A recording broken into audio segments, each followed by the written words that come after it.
පුංචාලුවනේ අද බෝඩුවක් හදන්න යන්නේ.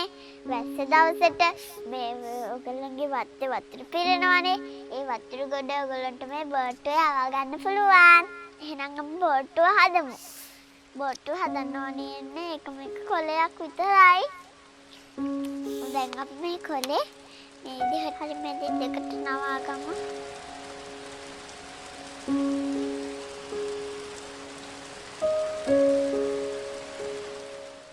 දැන් අපි ඒකත් අනිත් පැත්තට දෙකට නවා ගමු.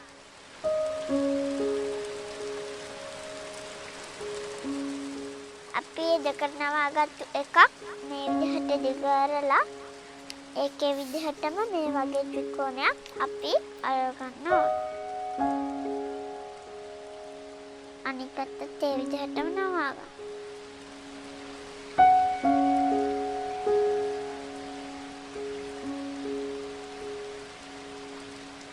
දැන් මේ බෝට්ටුවේ කෙළවරේ කෑලි දෙකක් තියෙනවා. ඒ කෑලි දෙකක් දෙපැත්තට නවා ගන්න.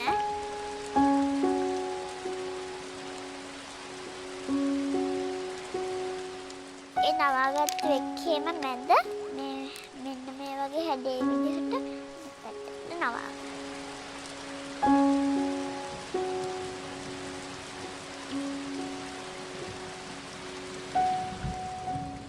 ඒකෙනුත් අපි ත්‍රිකෝණයක් උඩට නවා ගන්න ඕනේ. අනිත් පැත්තට නවන්න.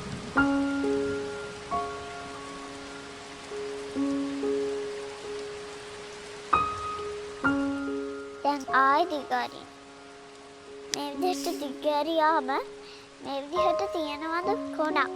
මේ කොනේ විදිහට මෙහෙම නවන්න.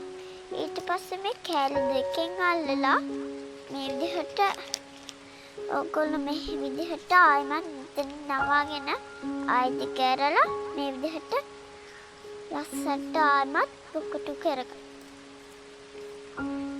මේ තියෙන අපි හදාගත්තු බෝට්ටුව දැක්ක නේද? හරිම ලේසි.